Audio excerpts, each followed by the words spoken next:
핵 없으면 당한다는 교훈의 실증이 되어버렸거든요. 북한 핵 모델이. 북한 입장이 우리가 핵을 포기하지 않는 게 옳았다 그러고 모든 사람들이 북한이 스마트했다고 이렇게 이야기를 하고 있거든요. 미국의 전략적인 거부하고 있는 거죠. 군사적이거나 경제적 역량이 분산이 심화돼가지고 지금 재형제국이 무너질 때하고 비슷한 양상을 보이고 있죠. 가장 큰 문제 중에 하나가 트럼프가 이란 전쟁이 북한 비핵화에 미치는 영향은 무엇이며 한반도 군비 경쟁에 어떤 변화가 올까요?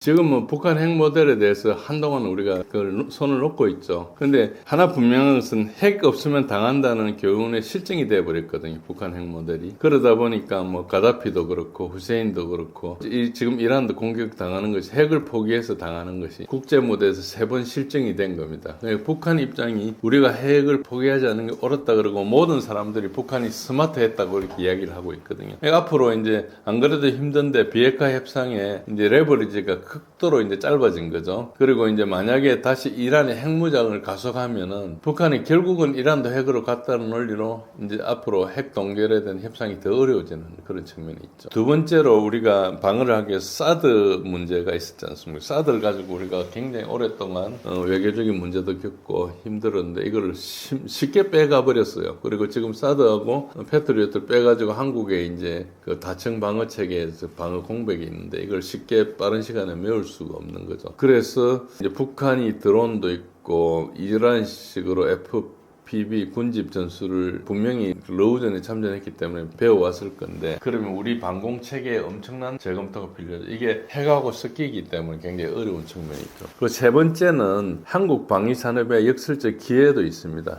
이란 전쟁으로 서방의 재고가 소진됐기 때문에 소위 말해서 무기고를 채우기 위해서 K 방산 수요가 급증할 수 있는데 특히 이제 방공 전력, 천공2나 그리고 기본 전력인 우리가 이미 베스트셀러로 잘 팔고 있는 K9이나 K2, 현무 이런 것들이 이제 어느 정도 수출이 될 가능성이 있죠. 그런데 또 한편으로 방산 수출 확대가 되지만 동시에 역내 군비 경쟁도 굉장히 심화가 되기 때문에 한반도 안보 환경이 굉장히 복잡화된다. 우리가 KGB나 현무사나 극초음속 미사일 이게 이제 계속 가고 있죠. 그런 측면에서 수요는 많이 늘 겁니다. 이란 전쟁에서 검증됐기 때문에 수요는 계속 는다. 그래서 방산의 기술적인 기회가 되기도 하지만은 또 한편으로는 안보 환경이 굉장히 복잡해졌다. 이런 안 좋은 그런 것도 있습니다. 이란 전쟁이 한국의 에너지 경제 안보에 미치는 구체적 충격은 무엇인가요? 예, 우리가 뭐 에너지 안보는 중동 의존 구조가 안보 위기로 직결되는 걸 알았죠. 그래서 이게 취약되다는 걸 알았습니다. 뭐 서 읽고 요양강 고친다는 이야기 있지만 어쨌든 늦게라도 대비를 해야 되죠. 석유 70%하고 LNG 상당 부분이 중동에 의존하는데 호르무즈 해협을 통과해야 되기 때문에 어렵고 제작 비축이 100일분이기 때문에 100일 초과하면은 이제 배급제가 뭐 불가피할 거고 만약에 바브 엘만데브까지 차단이 된다 이러면 에너지 수입이 중단되고 수출 경로 타기 어렵죠. 그러니까 그 수에즈 운하를 못 가면은 아프리카 희망봉을 돌아가야 되는 거죠. 이것은 이제 그것뿐만 아니고 경제 전반의 연쇄 충격입니다. 수출이 타격이 있고 그 다음에 생산 원가가 폭등을 하고 반도체나 이것도 헬륨 못 쓰면은 반도체 제조가 어려워지거든요. 그러니까 자동차, 선박 생산 이게 뭐 어렵죠. 그리고 수요가 줄어들지 않겠습니까? 그리고 납기가 차질 생기고 그러니까 우리처럼 에너지가 수입에 의존해야 되는 나라들은 경쟁력이 많이 줄어드는 거예요. 그리고 원화가 급락하고 달러 수요 급증하고 그러면 이게 수입에 많이 의존하기 때문에 우리가 수입 물가가 상승하니까 인플레가 되고 이걸 억제하기 위해서 금리 인상을 하고 그러면 결국 경기가 침체되는 거죠. 또 방산 딜레마는 어쨌든 이란과 수출 채권을 보유하고 있을 때 미국의 제재에 동참을 강제적으로 해야 되거든요. 그러면 또 채권 회수가 불가하는 위험이 있죠. 어쨌든 우리는 어디에 안전한 지역이 없이 여러 개에 얽혀 있다. 이게 이제 하나고 이제 가장 지금 취약한 문제가 에너지 안보 대응 방안인데 어쩔 수 없이 미국 LNG나 뭐 호주, 카타르 이런 걸 분산해야 되고 재생에너지나 원전 전략 그러니까 에너지 안보를 단순히 환경 정책이 이런 게 아니고 실존적인 문제로 가야 된다. 그래서 원전이나 이런 것도 지금 과거에 어느 정부에서는 원전을 좀 탈원전하기도 하고 있는데 지금은 생존 측면에서 원전을 확대하는 게 지금이라도 장기적으로 가야 될 길이 아닌가. 그 외에는 지금 방법이 없는 것처럼 보이기도 하고 그리고 또 비축 확대를 계속해서 100일분에서 최소 180일분 이상으로 해야 되는 그런 논의를 해야 된다. 그런 측면이 있습니다. 한미 동맹의 신뢰성의 의문을 제기하는 분석이 늘고 있는데 그 근거는 무엇인가요? 예, 일단은 미국의 전략적인 과부하가 있는 거죠. 제국의 말기에는 항상 과부하를 오버스트레칭이라는 게 발생하거든요. 그러니까 우크라이나에 대해서 엄청나게 미국이 쏟아부었고 이란 그리고 대만에 대해서도 계속 갈등을 지금 이야기하고 있죠. 그래서 미국이 군사적이거나 경제적 역량이 분산이 심화돼 가지고 지금 영국 제영제국이 무너질 때하고 비슷한 양상을 보이고 있죠. 그리고 이란 전쟁 중에 중동에 미군을 증강하고 있기 때문에 인도 태평양 지역에 상대적으로 약화가 되고 그럼 북한이 도발을 할 때 억제력이 감소가 되겠죠. 가장 큰 문제 중에 하나가 트럼프가 예측 불가능하다는 측면이 있습니다. 전략적으로 예측 불가능해서 전체적인 구도를 그려서 공유하는 그런 게 아니고 동맹이 그 트럼프의 생각을 알 수가 없어요. 그런데 다만 요구하는 것은 되게 많거든요. 그러니까 상당히 이제 우리가 동맹에 대한 평가를 다시 해야 되는 거죠. 지금 현재 동맹이 희생되는 패턴이 있는데 걸프 모나키, 페트로 모나키들이 지금 미국이 전쟁하는 바람에 엄청나게 희생을 받고 있고 카타르나 바레인이나 쿠웨이트 같은 소국들은 피해가 속수무책인 상태입니다. 또 이제 아르메니아는 서방을 믿고 지금 러시아에 막 대응하고 있는데 지금 아제르바이잔 내에 있었던 카르바흐 지역에 거기 아르메니아가 살던 데인데 거기서 이제 추방을 당한 후에 이제 방치를 당하고 있거든요. 그러니까 서방을 믿고 뭐 하면은 뒤에 끝까지 지켜주질 않아요. 그러니까 어찌 보면 그때 이용해 먹고 버리는 그런 측면이 있죠. 똑같이 이제 쿠르드족도 그래서 이제 지금 지상 침공에 안 하고 있는데 조지아는 어찌 보면은 2008년도에 러시아 침공 때 미국은 군사 개입하지 않고 막 외교적으로 응원했어요. 결국은 그래서 조지아가 러시아한테 당했죠. 물론 그 이후에는 정치적으로 러시아 관계가 좋아졌지만 저런 상황에서 지금 미국이나 서방을 믿고 있다가 주로 이제 미국이죠. 미국을 믿고 있다가 망한 패턴들이 계속 축적되고 있습니다. 카타르, 바레인, 쿠웨이트, 아르메니아 그리고 조지아 이런 게 있죠. 물론 체첸도 마찬가지였고요. 그러니까 과거에 뭐라 했는 거니까 키신저가 미국의 적이 되면은 굉장히 힘들지만 미국의 동맹이 되면 치명적이라 그랬거든요. 그 이야기가 현실화되고 있는 거죠. 그러니까 미국의 동맹이라는 게 부담이 굉장히 확대되고 있는데 과거 미국의 굉장히 강력한 시대 때는 이제 동맹들에 대해서는 그야말로 뭐 시장도 열어주고 뭘 잘했죠. 지금 그 미국이 이제 힘들기 때문에 동맹들이 더 힘들어지는 거죠. 그래서 우리가 한국의 전략 공간을 확대하려면 이제 우리도 아무리 나라가 크다 그래도 저는 강대국에 비하면 작은 나라지 않습니까? 그러니까 다극 체제로 이행을 하는 것이 작은 나라한테는 더 넓은 외교의 공간을 제공하니까 한국형 자율 외교를 추구해야 된다. 지금 어느 편을 선택하는 식으로 가는 시기는 지났기 때문에 사안별로 굉장히 우리가 레버리지를 가지고 있는 데는 적극적으로 역할을 해야 된다. 그래서 어느 말을 듣는 그러니까 어느 캠프에 속하는 시대가 지나가고 있다. 그래서 능동적으로 균자 역할을 해야 되고 국력 전체로 균형을 못 맞추겠죠. 한 나라가 아니니까. 그러면은 개별 사안으로 어떤 산업에서 우리가 레버리지를 가지고 있는 게 있거든요. 예를 들어서 우리 그 조선 능력으로 미국의 군함을 지어줄 수 있으면은 우리가 없으면은 미국에 대안이 구하기 되게 힘들 거 아닙니까? 우리가 반도체를 생산 안 하면 힘든 미국 기업들이 있으면은 우리가 그걸 통제할 수 있는 어떤 레버리지가 생길 수 있겠죠. 그런 사안별로 해서 우리가 이런 것들을 지렛대를 가지고만 있지 않고 한 번씩 쓰겠다는 신호를 보여줘야 되는 거죠. 그랬을 때 이제 비로소 우리가 팔만 비틀면 나가는 존재가 아니고 거래 상대방이 되는 거죠. 그리고 지금 전쟁에서 드러난 것은 뭔가 그러니까 우리가 4D 뭐 이런 식으로 하고 있는데 방호, 억지, 보호 이런 개념으로 가야 되는데 제가 이제 4P 개념으로 가야 되는데 이런 식으로 우리가 억지의 어떤 개념도 좀 바꿔야 된다. 이렇게 이제 볼 수 있습니다. 한국이 강대국 게임에 조리되지 않으려면 무엇을 해야 하나요? 종합적인 대응 전략은 무엇인가요?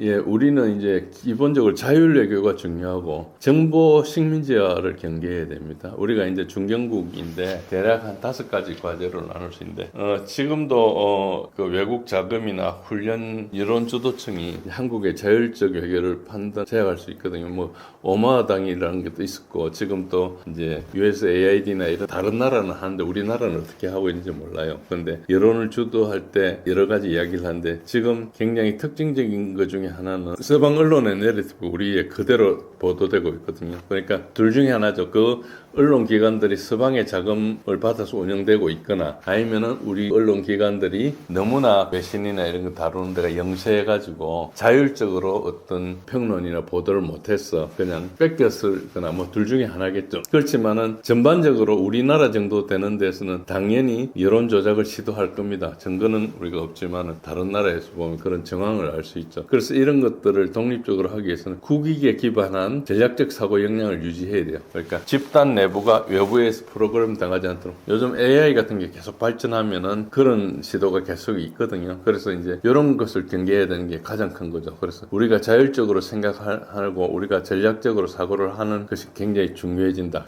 마비가 되어버리면 그 다음부터는 이제 그야말로 당하는 거죠. 그래서 아까 아르메니아나 이런 데서는 심각하게 당하고 있거든요. 크게 따지면 우크라이나도 마찬가지고요. 자기 국익과 관계없이 전쟁에 끌려 들어간 거잖아요. 그래서 그거는 조지 소로스나 이런 기관이 들어가 오랫동안 인플루언스를 키우고 그렇게 나라를 끌고 갔죠. 그게 이제 큰 거고요. 두 번째는 에너지나 식량 안보를 전략 안보 수준을 높여야 된다. 그래서 이게 지금은 중동 에너지 의존 구조 탈피가 그냥 경제적인 차원이 아니고 안보 문제를 접근해야 되고, 그래서 비축 확대나 다변화나 재생에너지나 원전이나 이런 것을 동시에 추진해야 되고, 그다음에 세 번째는 북한 핵 억지 전략을 다시 설계해야 된다. 어쨌든 지금 이란 전쟁의 증명인 것은 최대 압박의 역설의 교훈이 있죠. 압박이 임계점을 초과할 때는 제재 효력이 역전이 된다, 이런 걸 알 수 있는 거죠. 그래서 너무 강하게 하면 이제 이란이 핵 무장을 할 수가 있거든요. 그런 측면이 있고, 그래서 이제 비핵화 협상과 동시에 억지력을 강화해야 된다. 그래서 우리가 지금 하고 있는 삼축 체계 혹은 저걸 좀 발전시키서라도 억지를 확보해야 되는 측면이 있고요. 그리고 이제 다극 체제의 전략 공간을 활용해야 된다. 지금 아무리 따져도 이제 다극으로 이행되고 있거든요. 그래서 이제 우리가 중견국이니까 외교적 공간을 제공해야 되는 거죠. 그러니까 심지어는 누구 캠프에 속해가 있는 게 이제 마냥 좋은 답이 아닌 거고, 빈틈이 생기면은 그걸 어쨌든 그걸 전략적으로 활용해야 된다. 그래서 한중 경제 협력과 한미 안보 동맹의 이중축을 계속 유지하고, 그리고 러시아 관계, 그리고 지금 이란 같은 관계도 지금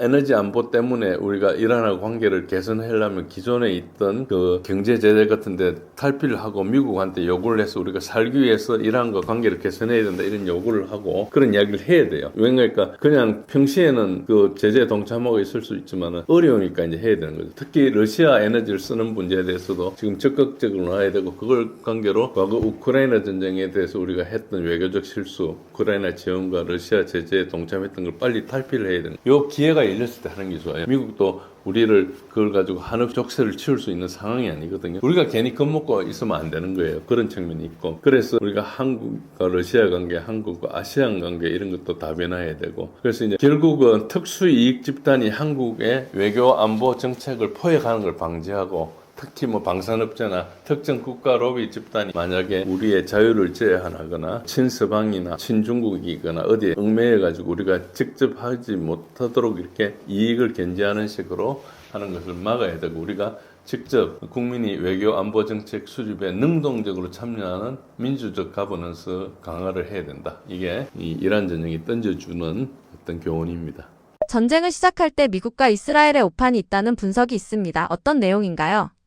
예, 우선 간략하게 지금 상황 말씀드리기 전에 지금까지 흘러온 것들을 소개드리면은, 전쟁의 기원에 대해서 이런저런 주장이 많은데, 저는 오판도 있었고 정보 실패도 있었고, 그리고 과거에 했던 JPCOA에서 파기를 했던 그런 어떤 실수들 속에서 일어난 일이라고 생각합니다. 일단 지금은 모사드 수장이 이게 이스라엘과 미국이 공격을 했는데 사실은 이스라엘이 주거든요. 그래서 이제 그의 정보의 인 모사드 수장이 굉장히 치명적인 오판을 했다. 그래서 이란을 공격하면은 이란 국민이 봉기에서 일어날 것이다. 이것에 대해서 미국의 CIA나 DIA 같은 데서는 비관적으로 생각했는데, 트럼프가 자국의 정보기관 비관론을 무시하고 이스라엘의 낙관론을 채택해서 전쟁이 결정됐다는 게 지금 흘러나오고 있는 이의 줍니다. 그래서 결과적으로 봉기는커녕 이란 국민의 결속을 강화한 거죠. 그래서 오판이 전쟁을 불러일으켰다. 이게 왜 중요한가 하니까, 이란은 상당히 친미 국가입니다. 생각보다 굉장히. 이란 국민들은 그래서 미국하고 관계가 좋아지면은 상당히 여건이 나아질 거라는 생각을 많이 가지고 있었어요. 그래서 47년간 신정체제에 있으면서 하면서도 국가 정책은 이슬람 신정 체제로 가고 있지만 이제 이란 국민들은 과거에도 친미 국가였고 영국하고도 친했고 그런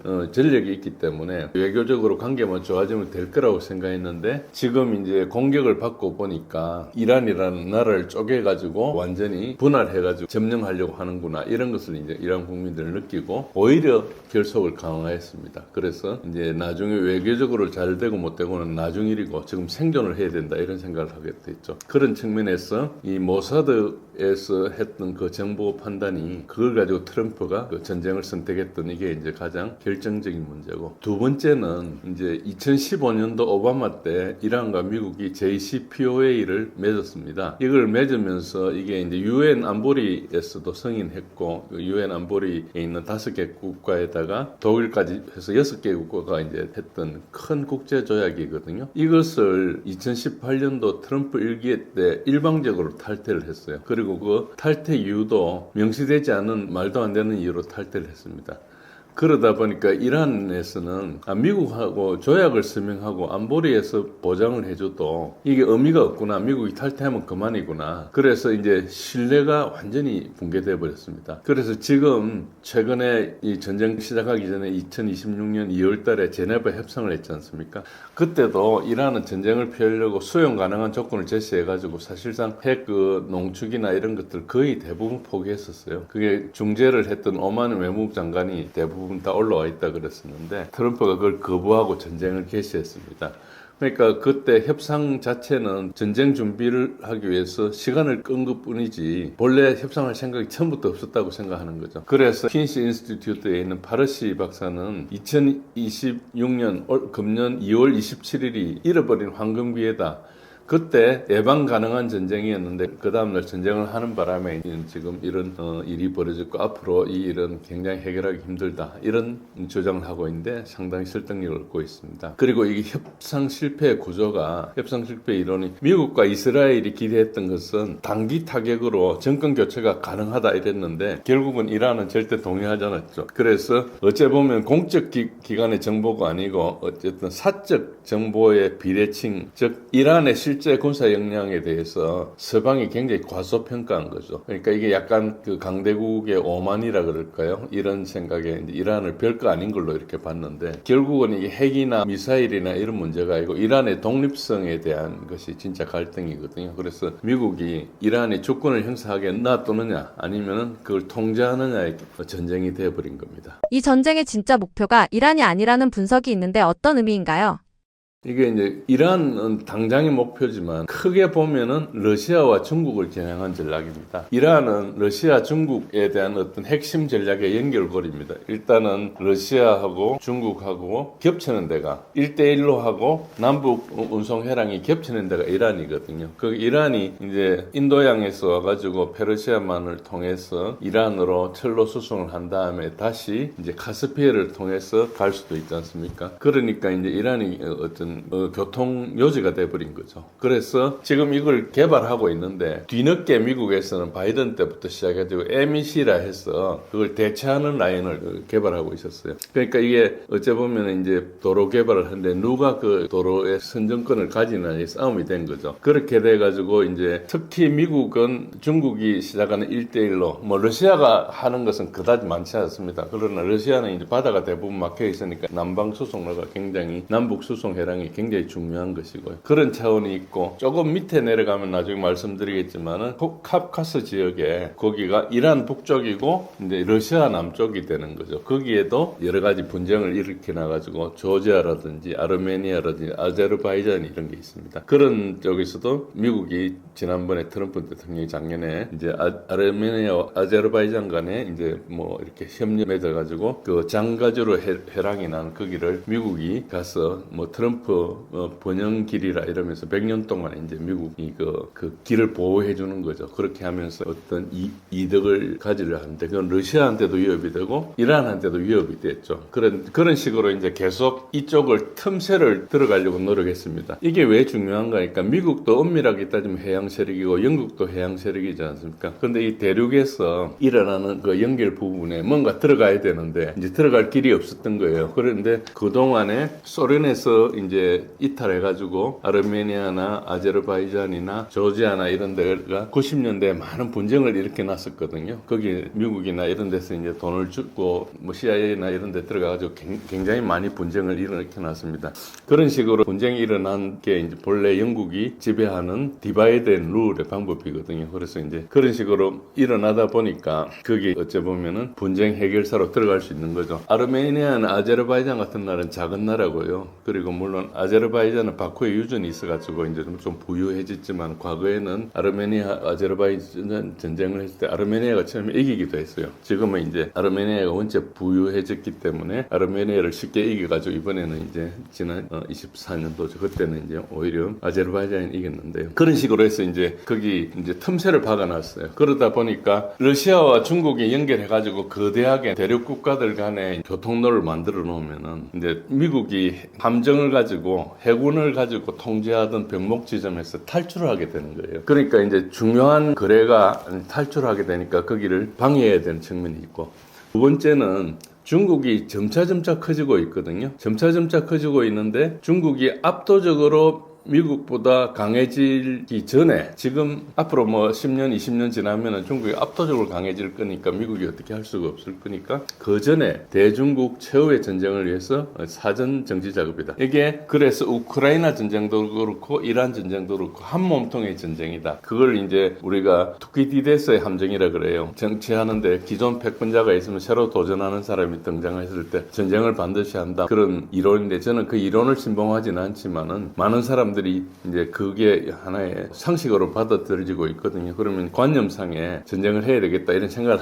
하고 있겠죠. 그래서 이런 측면에서 보면은 이제 계속 전쟁이 일어나고 있는데 자세히 보시면은 그 중국이 갈 수 있는 건 대부분 막아놨습니다. 베네수엘라도 그렇고 처음에 파나마도 그렇고 지금 그린랜드도 북극 항로를 막으려고 그러는 거고 여기서 일어나는 것도 그렇고 자세히 보시면은 미얀마 이쪽에도 일어나고 그 동남아에서 중국이 하고 있는 태국하고 캄보디아에서도 분쟁을 일으키고 있죠. 그런 식으로 이제 계속 분쟁을 일으켜가지고 중국이 그동안에 1대1로나 이런 데 투자를 해낸 것을 이제 회수하기 힘들게, 그러니까 굉장히 기름 만들어놔서 분쟁이 생기면 그게 이제 발전이 되지 않지 않겠습니까?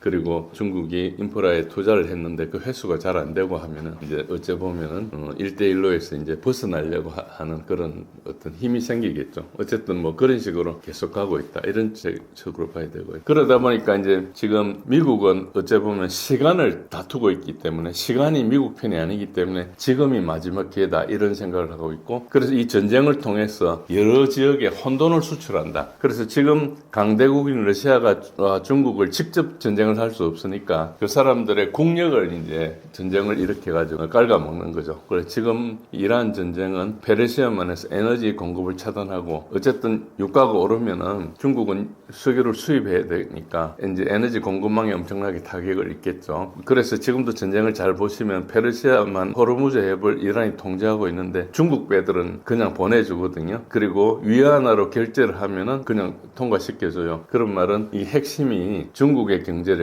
그리고 미국의 페트로달러 이거 간의 이제 싸움이라 볼 수 있죠. 그래서 이제 러시아는 벌써 우크라이나 전쟁도 생겼고 지금 만약에 이란이 지금 붕괴가 되면은 러시아 이란 남방 교통 통신 노선이 단절이 돼가지고 이제 러시아가 고립 심화가 됩니다. 그래서 겉으로 표현은 안 해도 러시아와 중국이 여기서 이란을 엄청 도와주고 있습니다. 그래서 전체적으로 보면 지금 그 카프카스 지역에 보면 아르메니아하고 아제르바이잔이 이제 협력을 했는데 아르메니아의 지금 정권은 국민들한테 지지를 받는 게 아니고 꼭두각시 정권이요. 서방에. 그런 식으로 해가지고 아르메니아 사람들 지금 그 자기네들이 장기판에 졸로 이렇게 희생당하고 있다는 그런 생각을 하고 있어요. 그래서 지금 정권은 계속 이제 국민들 탄압하면서 이렇게 하고 있는데 그 정권의 구조적인 약점을 잡아가 그러고 국민들이 주권을 찾지 못하게 하고 이런 식으로 이야기를 하고 있죠. 근데 만약에 이렇게 계속 압박을 하다가 중국이 이제 견딜 수가 없게 되면 참전을 하게 될 겁니다. 그렇게 되면 3차 대전이 되는 겁니다. 지금은 아직까지 전쟁이 중동에서 벌어지고 있는 전쟁이거든요. 그리고 조금 우크라이나까지 올라가면은 동유럽에서 벌어지고 있는 전쟁이죠. 그런데 중국이 참여하게 되면 이제 아시아까지 들어오게 되고 중국이 참전하게 되면 대만이나 일본, 한국 미국과 관계가 됩니다. 그래서 이거는 주변부의 3차 세계대전이 진행 중이다. 그래서 아직까지 3차 세계대전이라 할 수는 없지만은 이해관계만 놓고 보면 여러 나라가 관련돼 있어요. 우리나라하고 일본이 가장 피해를 많이 보고 있죠. 그리고 필리핀이나 이제 스리랑카나 이런 작은 나라들 있지 않습니까? 경제력이 약한 나라들은 그 에너지 비축을 못 해가지고 지금 당장 문제가 생기고 있어요. 우리는 그래도 한 100일 정도 이제 정부 비축분이 100일이고 민간까지 합치면 뭐 180일 이렇게 되는데 그런 걸 가지고 일단 대응을 하고 있지만은 이게 좀 힘든 게 우리가 그 시스템을 just in time으로 대부분 맞춰놨기 때문에 공급망을 이렇게 많이 재고를 가지는 정책을 안 가지고 있거든요. 그러니까 이제 특히 아시아의 제조업 기지들 베트남이나 대만이나 한국이나 중국이나 일본이나 이런 데서는 이게 잠깐만 막아도 엄청나게 큰 차질이 생기죠. 그런 것은 미국 입장에서는 좋은 면도 있어요. 그러니까 결국은 리쇼어링을 하려고 그러니까 제조업에 있는 일자리를 미국으로 가져오려고 그러는데 여기에 어쨌든 단절이 일어나니까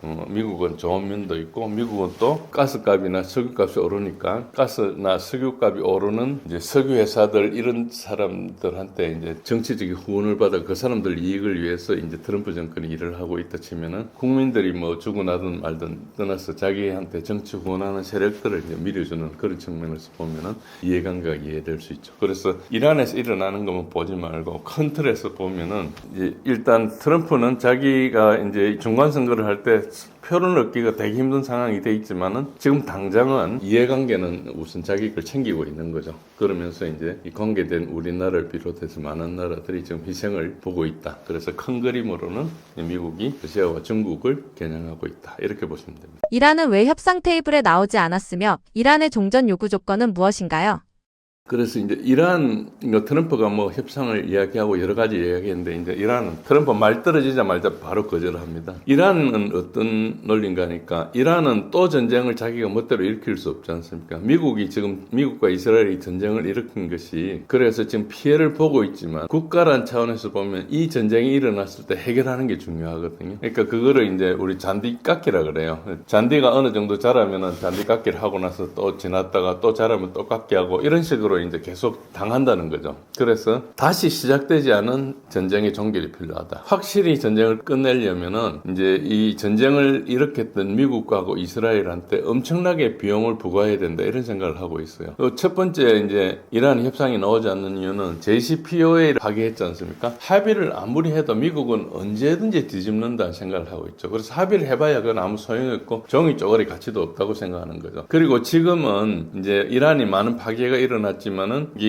과 이스라엘이 군수 문제에 부딪혔어요. 그러니까 뭐 거의 탄약을 대부분 써버리고 지금 아직 한 달도 안 됐는데 미국이 보유한 탄약이 35%를 써버렸거든요. 그러니까 이거 한 두세 달 하고 나면 미국이 거의 없는 겁니다. 그런데다가 굉장히 중요한 레이더 같은 거나 미사일 같은 것들을 생산하려면 중국에 히토류가 필요한데 중국은 히토류를 안 주고 있거든요. 그러니까 이제 그것 때문에 뭐 그린란드도 개발하고 이런 식으로 갔는데 실제로 보면은 이제 미국은 더 이상 전쟁을 끌 수가 없는 상황이죠. 그래서 이제 할 수 없이 지상군을 투입해야 그런 상황인데 반대로 이란 입장에서 보면은 사람들은 많이 죽고 피해를 입었지만 아직 그 군사력은 땅굴 속에 굉장히 많이 있거든요. 그러니까 지금 이제 미사일로 이렇게 때리는데 이스라엘이나 걸프 지역에 있는 미군 기지들이 속절없이 막고 있어요. 방공망이 다 소진돼 버려가지고. 그래서 뭐 이제 트럼프가 뭐 한 달간 휴전하자 이런 것은 한 달 동안 내가 좀 쉬었다가 다시 때리겠다 이런 뜻이거든요. 그러니까 이제 지금 이란이 전략적인 우위를 유지하고 있기 때문에 지금 협상을 들어가면 이 우위를 포기해야 되지 않습니까? 그리고 미국은 전쟁을 선택을 하는 전쟁이에요. 하고 싶을 때 할 수 있는 전쟁이지만 이란 입장에서 보면 자기 존재의 전쟁이에요. 이거 체제 생존이 걸린 문제거든요. 정치 체제도 체제지만 국가라는 전체가 생존이 걸린 문제죠. 그래서 이런 차원에서 봤을 때는 확실히 자기네들이 매듭지어야 되겠다. 그래서 보나마나 작년에도 12일 전쟁을 하고 나서 9개월 만에 다시 전쟁을 했듯이 또 살만하면 와서 또 전쟁을 하고 할 거니까 이미 이제 그 이란은 그 체력이 떨어져가 전쟁을 못 하게 될 거예요. 그런 상황이 오기 전에 이제 한다. 그래서 이란이 요구하는 종전의 핵심 조건은 크게 두 가지로 나눌 수 있습니다. 첫 번째는 이번 전쟁이 끝이다. 다시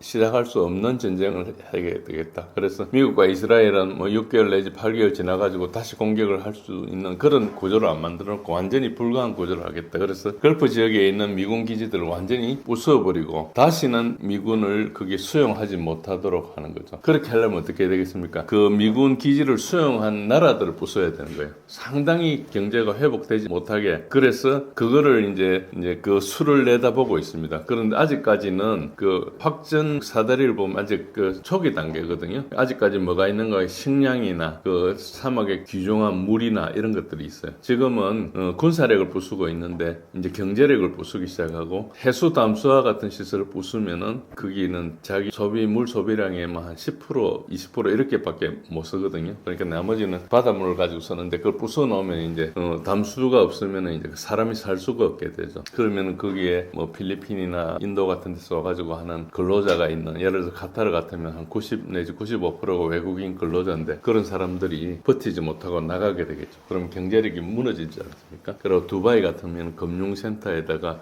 관광지에다가 교통허브인데 그걸 이제 부숴 놓으면 다시 비즈니스 모델이 못 생기고, 그리고 물론 이스라엘이 먼저 이란의 남파르스 가스전을 공격했지만은 이란이 다시 카타르를 공격해가지고 카타르는 앞으로 몇 년 동안 이 가스를 생산하지 못하게 되거든요. 우리나라 같은 데 그 피해를 보지만 카타르 입장에서 보면은 거의 경제력이 무너진 걸로 볼 수 있습니다. 그런데 이것도 언제 끝날지 모르는 거니까 당장 한두 달 후에 끝난다면 참을 수 있겠지만 5년, 10년, 2년 이렇게 가면은 이제 그야말로 국가가 생존할 수 없죠. 그래서 이란은 이거를 이번 한 김에 5년이고 10년이고 계속 가겠다는 거예요. 자기네들이 풀 뜯어먹고 살더라도 일단은 다시는 안 오겠다는 그런 큰 카드를 내고 있죠. 그러니까 트럼프 같은 경우는 뭐 빨리 끝내자고 막 그러는데 이제 시작은 트럼프가 했지만 끝은 이란이 한다 이것이거든요. 그래서 다시 전쟁을 하고 이런 것은 이란 같이 체력이 약화된 나라에서는 견딜 수가 없어요. 47년 동안 경제 제재를 받아가지고 지난 12월 1월 달에도 경제 때문에 뭐 시위가 일어나고 이런 일이 계속 흔들리면 안 되니까 그런 거고, 두 번째 조건은 이제 그 공식적으로 제재를 해제하는데, 제재 해제가 경제적인 이득을 위해서 하는 게 아니고 제재 해제가 경제적으로 회복하면 미래의 공격에 대한 억지를 받을 수 있어요. 그러니까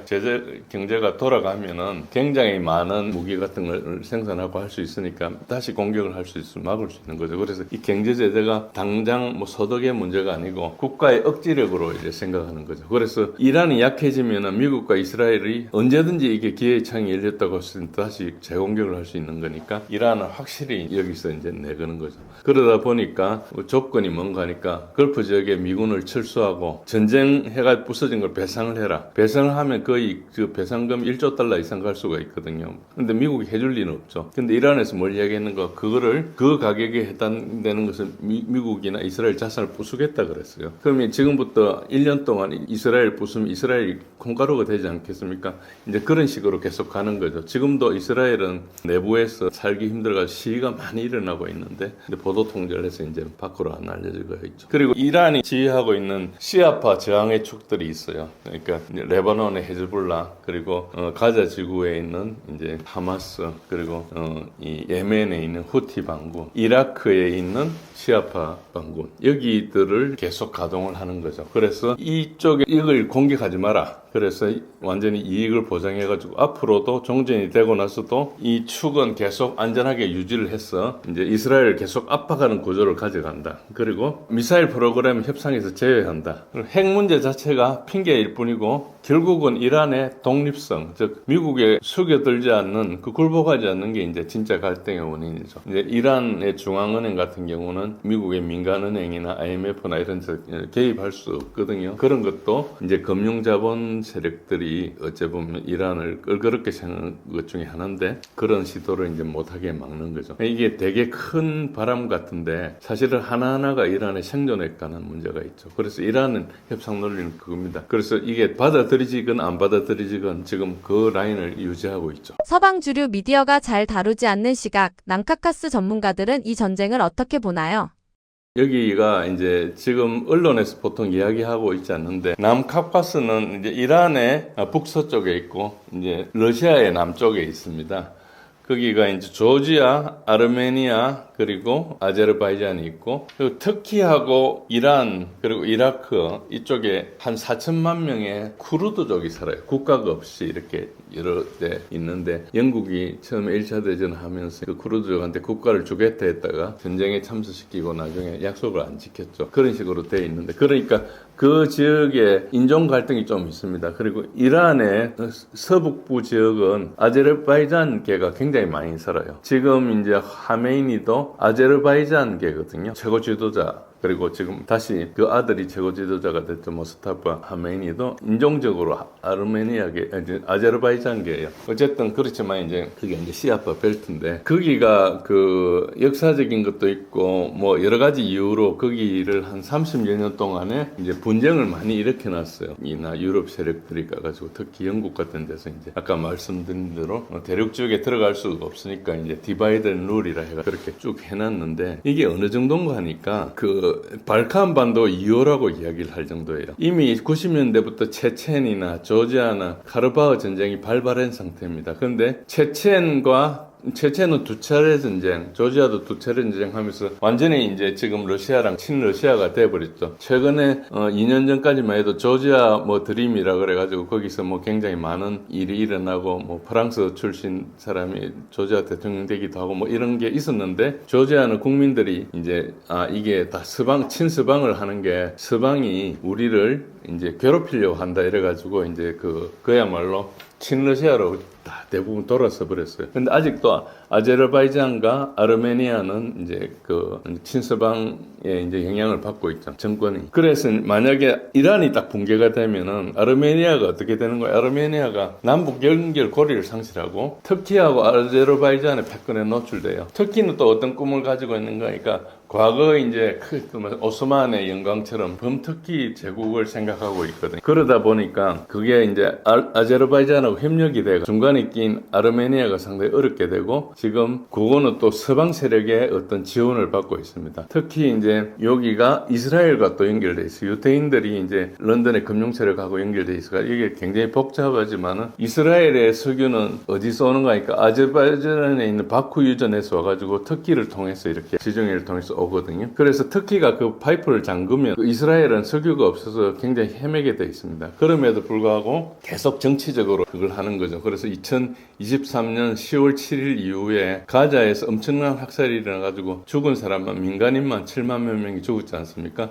그런 상황에서도 터키는 유전을 잠그지 않았어요. 그게 이제 자기네들이 가지고 있는 이해관계가 있기 때문에 이제 이스라엘을 끊지 못하면서, 또 한편으로는 러시아하고도 거래를 하고 이란하고도 거래를 하고, 이런 굉장히 다면적인 역할을 하고 있죠. 그래서 우리는 그런 지형에 안 살았기 때문에 이해하기 힘들지만은, 터키의 부동산의 위치를 보면은 좀 그게 이해가 갈 수 있는 그런 거죠. 그런 식으로 복잡한 지정학적인 환경을 이용해가지고 이제 이 세력의 어떤 그게 일어나고 있는데, 지금 카카스 지역은 이미 굉장히 이 발칸 반도처럼 분쟁이 일어나기 쉽게 만들어 놨어요. 그래서 언제든지 분쟁을 일으키면 거기가 화약고가 될 수 있게 돼서, 그래서 이제 이란이 만약에 붕괴되면 이란 북부에 터키가 들어서 완충지대를 설치하고, 그렇게 되면 아르메니아 이런 데는 거의 살기가 힘들게 되겠죠. 그러면 또 저항을 하지 않겠습니까? 그러면 또 전쟁이 일어나고 이런 식으로 돼 있는 거죠. 그래서 지금 거기 잘 보도가 되지 않고 있지만, 미국이 지상군을 투입하는 것도 그 지역에 이라크나 지금 말씀드린 그 남카카스 지역 이쪽을 통해서 특히 이제 쿠르드족 사람들한테 용병으로 이제 하는 거죠. 처음에 이제 쿠르드족이 반대를 하고 있지만은 CIA나 이런 데 계속 그 유인도가 압력을 넣고, 혹시 이란이 좀 흔들리면은 또 속을지도 몰라요. 그래서 이제 결국은 터키가 이제 어떻게 나중에 했는 거예요. 시리아가 2024년 12월에 아사드 정권이 붕괴됐지 않습니까? 그때 사실은 터키가 도와줬거든요. 그래서 이제 이란이나 이 사람들은 그때 터키가 배신을 했다 이렇게 생각하고 있습니다. 그런 식으로 동일하게 한참 지켜보고 있다가 터키가 다시 배신을 해서 이란에 적용할 수 있기 때문에, 터키는 지금 조용히 있는데 그럴 수가 있고요. 또 두 번째는 쿠르드가 지금 계속 CIA를 통해 참전을 유도하고 있는데, 지금 1차적인 답은 이미 3번을 속았다. 그래가지고 이번에는 노다 거부를 했는데 그게 이제 그 크루드 쪽이 가진 약점들이 있기 때문에 계속 거부하지 않을 수도 있거든요. 그래서 이제 저걸 계속 시도하기 때문에 지금 지상 공격을 하면 그쪽으로도 지금 이야기하는 호르무즈 해부로 돌아오는 게 아니고 그쪽으로 돌아올 가능성이 많아요. 공수부대를 보내고 크루즈족을 용병을 써가지고 전쟁을 하고 아니면 이렇게 이제 그렇게 분쟁을 일으켜 놓으면 거기를 막기 위해서 이란군이 거기 몰리는 사이에 호르무즈 해부를 또 치고 이런 식으로 양동작전을 할 공산이 되게 크죠. 그런데 이제 이걸 30년 동안 당해왔던 남카카스 지역에 있는 사람들은 이게 소국에 조리되는 메커니즘을 이제 이해를 했어요. 일단 정보적 식민지화가 돼가지고 이제 말벌에 비유를 하는데 말벌이 벌레 뇌에다가 독을 주입해가지고 마비된 상태에서 거기에 알을 넣으면은 알이 부화해가지고 산채로 잡히 먹이는 그런 것처럼 지금 식민지 제국이 와가지고 이제 그 소국들을 그렇게 다룬다는 거죠. 그래서 서방의 훈련이나 자금을 지원해가지고 그야말로 블로거를 수백 명을 동원해가지고 계속 이제 여론 조작을 하고 정부 통제를 하고 언론 통제하고 그러니까 국민들이 자기가 생각하는 국가의 이익이 되는 방향에 대해서 주체적인 생각을 못하게 하는 거예요. 그래서 국민들의 집단 세뇌 프로그래밍을 하고 있다. 지금 그게 남카카스 지역에 일어나고 있습니다. 뭐 그게 남카카스 지역뿐만 아니고 우리나라에도 일어날 수 있고 세계 어디 나라에 일어날 수 있는 일이지만 지금 현재 남카카스 지역에 그런 게 일어나고 있고 그러나 이제 여기에서 조지아는 기적적으로 탈출했거든요. 2008년에 전쟁을 하고 나서부터 NGO법을 제정을 해가지고 이 외국의 소위 말해서 USAID나 이런 자금을 줘가지고 아니면 조지 소로스 같은 자금을 주고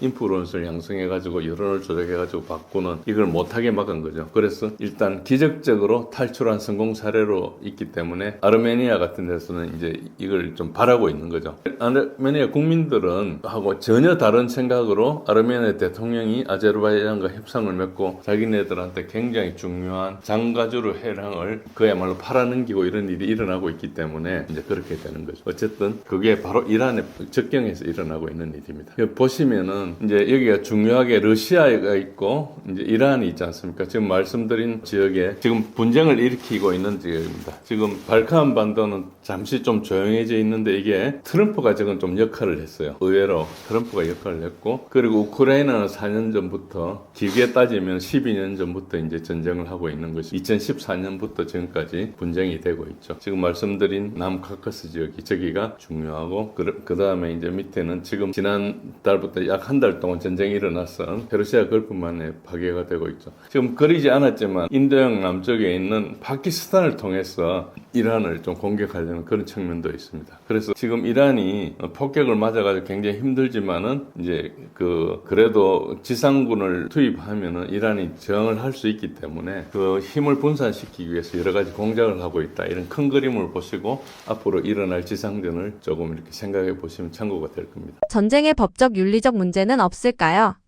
예, 이게 이제 트럼프가 한국도 뭐 지원해라. 그러니까 호르무즈 해협 봉쇄를 푼데 지원해라 이런 이야기를 하기도 하고 이제 일본에서도 뭐 해상자위대를 보내느냐 안 되느냐 이런 이야기도 있고 이래가지고 이제 이게 약간 앞으로 문제가 될 소지가 있기 때문에 우선 지금 이 전쟁의 어떤 법적인 문제를 살펴볼 필요가 있는데 이게 전쟁 범죄 수준의 법적인 문제가 있습니다. 첫 번째, 아직도 미국에서는 전쟁의 목표가 뭔지, 왜 전쟁을 했는지 이야기를 밝히지 않고 있어요. 전쟁하려면 개전에 명분이 있어야 되는데 명분이 없는 거죠. 루비오 국무장관이 이야기를 했고 국방장관 헥세스 그리고 하원 의장 등이 뭐라고 그러는가 하니까 이스라엘이 먼저 공격할 예정이었다. 그러면은 이란이 반격을 하지 않겠느냐. 그러면 미군 자산들이 반격을 받을 거니까 그래서 예상이 돼서 선제 공격을 했다는 것이거든요. 말은 선제 공격이지만은 일단 이스라엘이 행동을 할 예정이었고 이란이 공격할 생각은 없었잖아요. 그러니까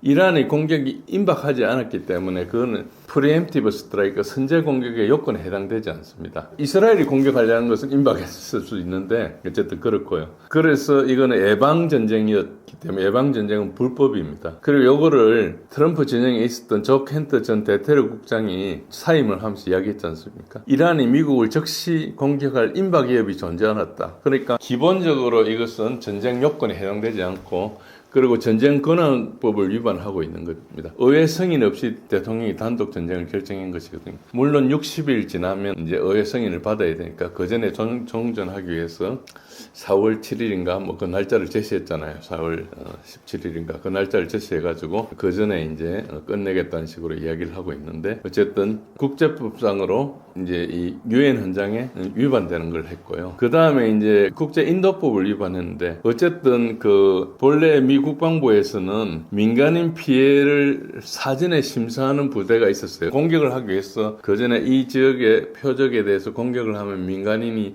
얼마나 희생될 것인가 이런 것에 대해서 심사를 하고 이런 것은 이제 전쟁 룰 오브 인게이지먼트 교전 규칙에 포함시켜 가지고 그 매뉴얼을 적용하고 이렇게 하기로 불과 3년 전에 만들어놨 건데 핵센서가 그걸 폐기를 했어요. 폐기를 해가지고 하루에 한 1000개 정도의 표적을 폭격을 하는데 첫날 뭐 여학교, 병원 이런 데다가 때렸죠. 그래서 이건 처음부터 형사적인 의도를 가진 전쟁 범죄입니다. 합참의장이나 장군들이 다 집단 사퇴를 했어야 됐어요. 그런데 어째 보면은 지금 메서맨들만 남아 있거든요. 지금 아직 전쟁을 하고 있기 때문에 다루지 않지만은 곧 이게 어느 정도 전쟁이 끝나거나 아니면 전쟁이 어느 정도 사그러들 시기에 되면 이 법적인 문제가 나올 겁니다. 그러니까 전쟁을 하면서 돈도 많이 쓰고 많은 피해를 입었는데 누가 책임을 져야 되지 않습니까? 특히 이제 지상군을 투입해가지고 미군 병사가 많이 죽거나 이렇게 되면 이 문제가 이제 일어날 겁니다. 그리고 지금 거의 이라크 전쟁 2003년도 이라크 전쟁은 전쟁할 명분이 없어가지고 그때 콜린 파울이 나와가지고 유엔에서 탄저균이라면서 샘플을 들고 나와가지고 뭐 그게 밀가루였지만 어쨌든 그걸 가지고 전쟁 명분을 삼았었죠. 근데 지금 플로리다에 있는 릭 스캇 상원의원 저는 이 사람이 이제 트럼프 일기 때 그 다음에 대통령이 되지 않을까 이렇게 생각할 정도로 큰 정치적인 영향력이 있는 사람이었는데 지금 뭐라고 하는가 하니까 이란이 곧 폭탄으로 미국을 공격할 거다 이런 식으로 이야기해요. 그건 2003년에 콘돌리사 라이스가 버섯구름 이야기했던 논리가 똥이란 거죠. 그래서 그 이라크전은 WMD가 없는데 그 허구를 가지고 전쟁을 했지 않습니까? 이런 전쟁 범죄는 나중에 밝혀지면은 전쟁 범죄는 형이 사형밖에 없어요. 굉장히 심각한 문제가 있죠. 이거 말고도 되게 많이 있는데 어쨌든 이런 전쟁 범죄 수준의 법적 문제가 있는데 우리가 참전하거나 이러면 우리가 전쟁 범죄자 편에 서는 겁니다. 만약에 2차 대전 이후에 누렌버그 재판처럼 그런 게 들어가면 우리가 전쟁 범죄 국가가 될 수 있는 거예요. 그래서 이게 국익에 관한 문제가 아니고 그것보다 훨씬 큰 법적인 문제가 있다. 이걸 이제 아실 필요가 있습니다. 미국의 이란 협상 시도는 어떻게 진행되고 이스라엘의 역할은 무엇인가요?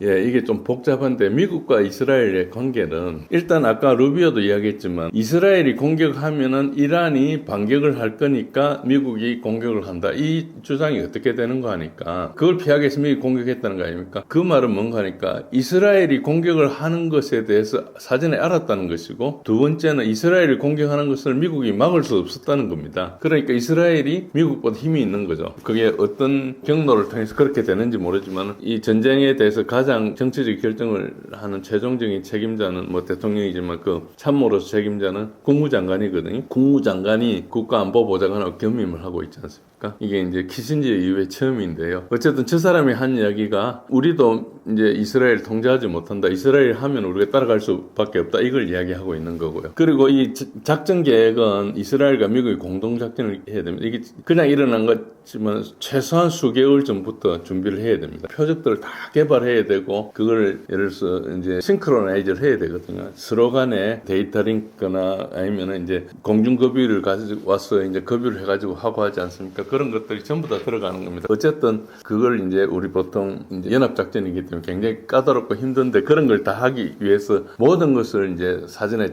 해야 되는 거죠. 공중급유 시스템을 이스라엘 비행기나 이런 그 미국 비행기나 같이 써야 되고 동일 작전 지휘소에서 조율한 겁니다. 그게 플로리다에 있는 센터콤에서 이제 했겠죠. 거기에 보면 이스라엘 장교도 가가지고 같이 하고 그래서 이제 같이 했다 이렇게 볼 수 있고 그래서 지금 들어보면 이스라엘이 이란 지도부 참수 작전을 수행을 했고 거기에 맞는 모든 정보는 이스라엘 자체가 가지고 있지 않으니까 미국이 정보 지원을 해줬고 그걸 자꾸 지금도 뭐라 그 이야기하는 거니까 이란 사람하고 협상을 하고 있는데 이란 사람 누구하고 협상하고 있냐 기자가 물으니까 이름을 말하면은 이스라엘 죽인다 이렇게 이제 암시를 했어요. 그러니까 데이라 그랬는데 그 정도 고속도로 이 작전에서 중요한 일은 이스라엘이 하고 있는 거예요. 이스라엘이 움직이면서 그리고 미국은 몸이 따라가는 거고 이스라엘의 두뇌를 따라간다. 이렇게 이제 보시면 되고요. 그런데 또 한편으로는 이 이스라엘 지도부가 엄청나게 체계적이고 전략을 가지고 있느냐 이렇게 보면 또 그것도 아니에요. 그러니까 그 이제 전 크네세트 의장, 이제 국회의장이죠. 이 사람이 최근에 한 얘기가 뭔가 이스라엘 전략이 없고 전술들이 막 누적되고 우연히 전략처럼 보일 뿐이다. 그래서 기본적으로는 이스라엘은 강경파가 득세하는 거예요. 그래서 매 10년마다 새로운 아돌프 히틀러를 만들고 모든 적은 제거되어야 할 유일한 대상으로 한다는 게 이제 이스라엘 정치 지도부의 기본 사고방식이니까 이 사람은 전략적으로 생각하는 게 아니고 늘 여당과 여당이 무엇을 했는데 야당이 어떻게 공격하는가 하니까 덜 공격적이라고 비난을 해가지고 내가 더 공격하겠다 이런 식으로 이제 일어나는 게 이스라엘 정치 스펙트럼의 전체 구조적인 문제인 거죠. 그래서 강경파만이 살아남는 그런 구조가 돼 있다는 겁니다. 그러니까 그러다 보니까 이스라엘은 계속 강하게 나가고 그게 이제 그 미국 어째 보면은 정치 세력을 돈으로 산 거잖아요. 그렇게 에이펙이라는 로비 단체를 통해서 잡혀 있고 또 앱스타인 뭐 이런 것이 나와가지고 개인적으로도 대부분 그 사람들 매수하고 이런 구조를 가지고 있다고 알려져 있는데 사실은 아직 반밖에 밝혀진 게 없기 때문에 전체적인 그림이 없지만 어쨌든 미국과 이스라엘 관계는 지금 주가 이스라엘이고 종이 미국이고 이스라엘 지도부는 체계적인 그림을 가지고 있다기보다는 계속 강성으로 나가고 있다. 이렇게 보시면 됩니다. 이 전쟁이 핵 확산 체제에 미치는 영향은 무엇이며 이란 핵무장 가능성은 어떻게 되나요?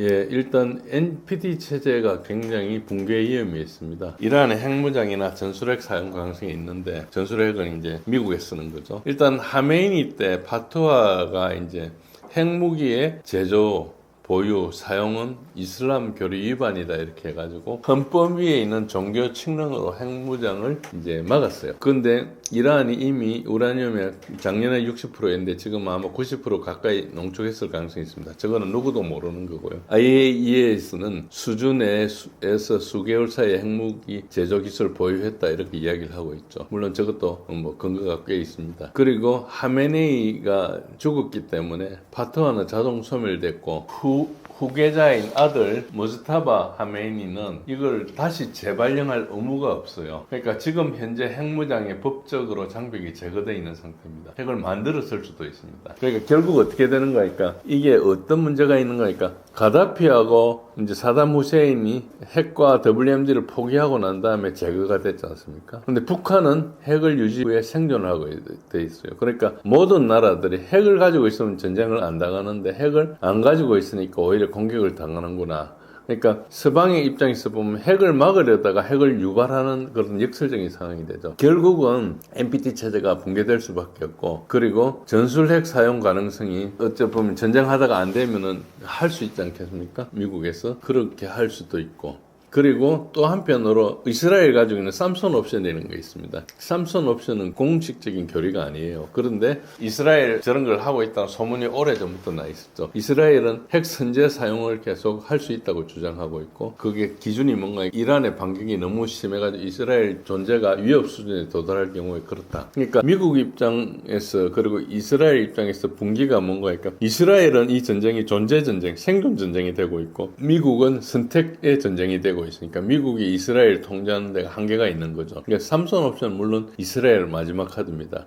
그러니까 지금 이런 논의가 수면에 나오기 전에 수면에 나올 시점에서 푸틴이 경고를 했어요. 이스라엘 핵을 사용하면은 이제 어떻게 하겠다는 식으로 했죠. 그러니까 이 핵전쟁을 번지는 것은 모두가 막으려고 하고 있죠. 그런데 이스라엘이 너무 심하게 망가지면은 이제 핵 사용 카드를 쓰는데 그 카드가 꺼내지면 중동 전체가 이제 종말이 가는 거죠. 그래서 이게 위험이 굉장히 높고 그리고 앞으로 핵을 무장하려는 국가가 굉장히 많이 생길 겁니다. 그래서 이번에 이란 공격을 한 거 특히 그걸 핵을 핑계에 대해서 한 것은 엄청난 미국의 실수라 볼 수 있습니다. 이 전쟁이 세계 경제에 미치는 충격의 실제 규모는 어느 정도인가요? 예, 이제 최고 유가 뭐 700달러 이야기도 있었는데 그건 좀 비현실적인 것 같고 300달러 최악의 경우에 계속 수개월 이상 진행되면 거의 상시로 전쟁이 일어나면 300달러 정도 될 수도 있다 그러고 식료품 위기는 지금 현시에 있습니다. 그리고 세계 경제가 1929년도 대공황 수준으로 갈 거다 이런 경고들이 나오고 있습니다. 에너지 가격 충격이 어떻게 전파되는 거니까 미국에 이제 갤런당 1달러가 오르면은 굉장히 많이 오르는 거거든요. 보통 미국 전체 뭐 주마다 다 다르지만 전체 평균 가격이 갤런당 2불 얼마였는데 지금 3불을 넘었었거든요. 그러니까 벌써 1불 이상 올란 거죠. 그러니까 결국은 거의 50% 가까이 오른 겁니다. 경유는 뭐 미국은 더 비싼데 평균 경유 가격이 5달러가 돌파하죠. 지금 무슨 말인가?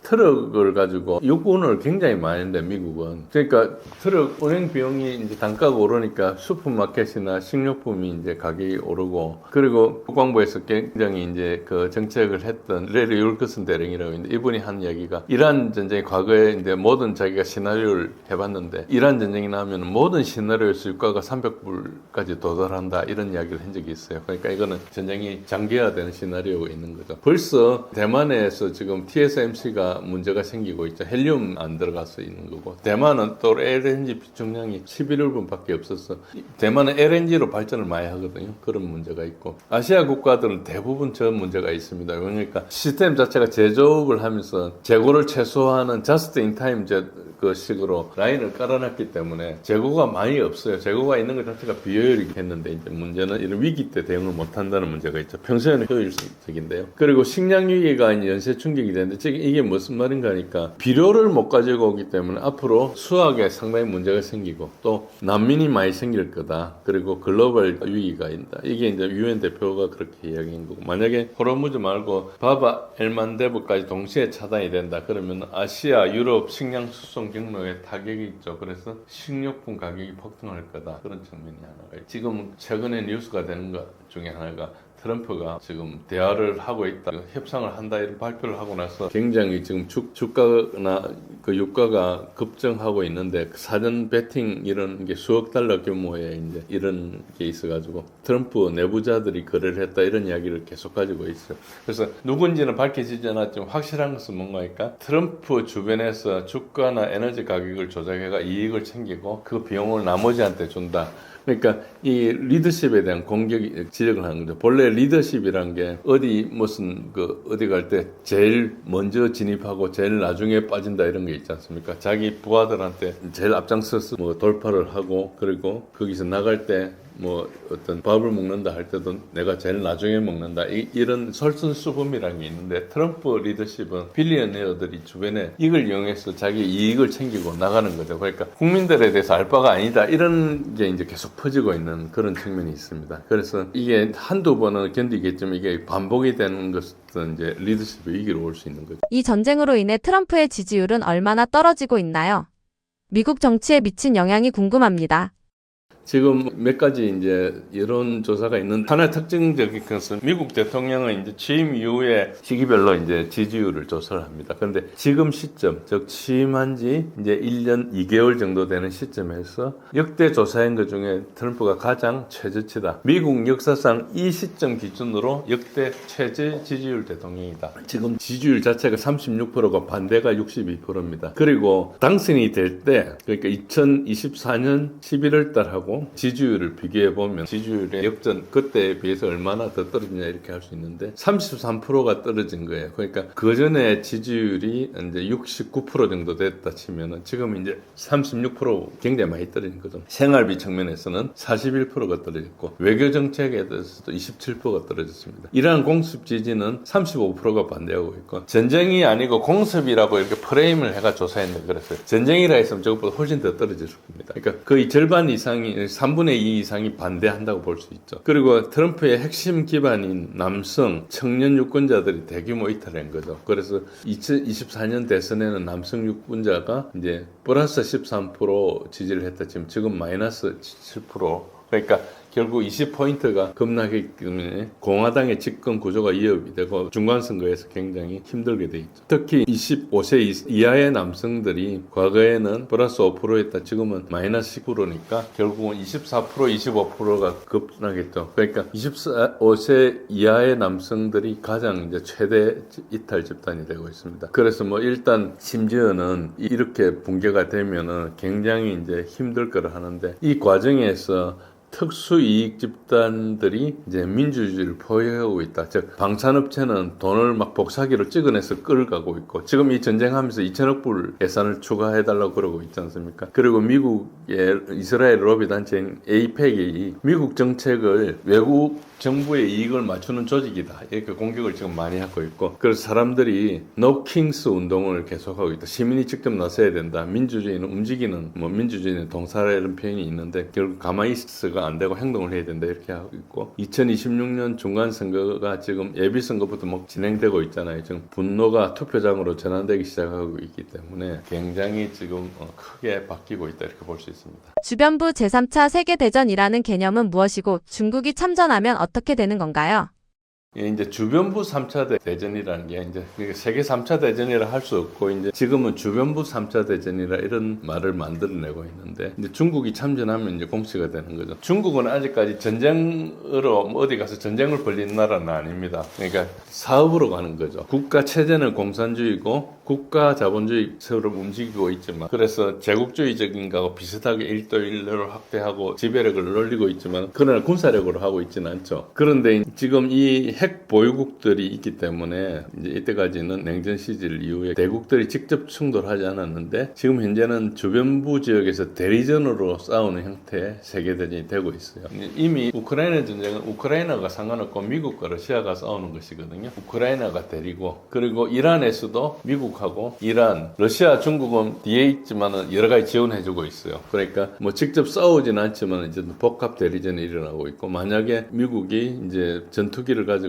이란 상공에 들어가고 하면은 거기 방공 레이더를 운영하거나 전투기가 뜨거나 이렇게 될 경우는 러시아나 중국 조종사들이나 그 조종요원들이 들어갈 수가 있어요. 그렇지만은 직접 참전으로 보통 그런 건 분류되지 않거든요. 어쨌든 그렇고, 세계 대전 기준이라 그러면은 대부분의 강대국이 세계 여러 지역에서 관여를 해야 되죠. 근데 직접 관여를 제외해놓고 나면 관여 자체는 이미 그 문턱을 통과하고 있어요. 이미 전 세계에서 분쟁이 일어나고 있거든요. 다만 직접적으로 서로 싸우고 있지 않다는 거죠. 중국 참전 시나리오를 생각해 보면은 중국이 미국이 헤매는 걸 보고 대만 관련 행동을 시작하거나, 아니면 중동에서 생기는 이 상황에 너무 이란이 불리하게 되면 중국이 이 중동 에너지 보호를 위해서 직접 개입을 할 수가 있겠죠. 그렇게 될 경우는 고전적 의미에서 세계대전이 될 수 있고요. 두 번째는 이제 중국의 전략적인 계산이, 이란을 지원하면 미국이 전쟁을 오래 해야 되니까 미국의 역량이 분산되고, 그리고 페르시아만의 자기의 에너지 공급을 보호할 수 있고 달러 패권을 약화시킬 수 있고,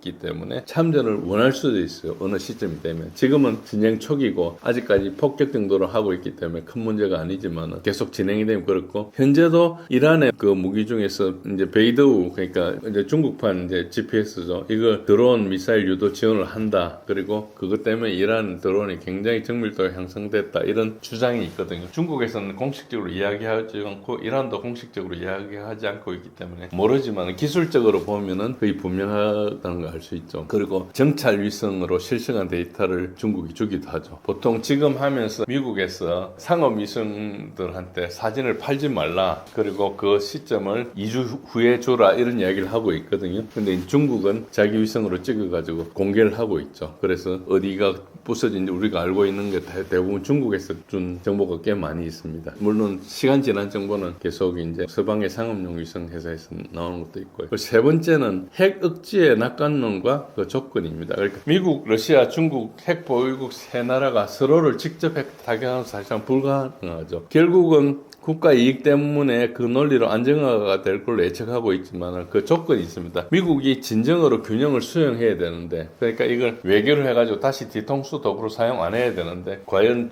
미국 그렇게 할 것이냐. 미국은 이때까지 계속 뒤통수를 쳐왔거든요. 그러니까 이제 어느 시점에 대해서는 그게 중국이 받아들일 수 없는 시점이 올 수도 있다는 거죠. 미국이 행태를 바꿀 가능성은 현재 상태로는 별로 없다. 뭐 가가지고 막 뺏고, 지금은 이제 마피아처럼 행동하고 있지 않습니까? 우리가 알고 있는 90년대, 2000년대 초반의 미국이 아니고 지금은 그야말로 동맹들 팔비 틀어가지고 살고 뭐 이런 식으로 가고 있기 때문에 그 정도로 미국 위치가 어려워진 거죠. 그러니까 갈수록 이제 악화를 하고 있는데, 그게 하나의 임계점이 되면 중국이 참전하게 되고, 중국이 참전하면 이제 그야말로 1차 대전, 2차 대전처럼 3차 대전이 되는 겁니다. 그래서 그렇게 되면 이제 그 다음부터는 종전이 어떻게 될지 모르는 거죠. 엄청난 파괴가 일어나겠죠. 그런 측면이 있습니다. 예, 오늘 나와서 이란 전쟁에 대해서 말씀을 드렸습니다. 오늘 말씀드린 내용은 기존에 드리지 않았지만은 지금 이란 전쟁이 이행되고 있는 단계에 맞춰서 좀 종합적으로 말씀드렸는데요. 어쨌든 그 세부적인 사항은 제가 운영하고 있는 진제일의 군사력 이해하기라는 블로그가 있습니다. 그 블로그에 와서 조금 더 소통할 수 있는 기회가 있습니다. 감사합니다.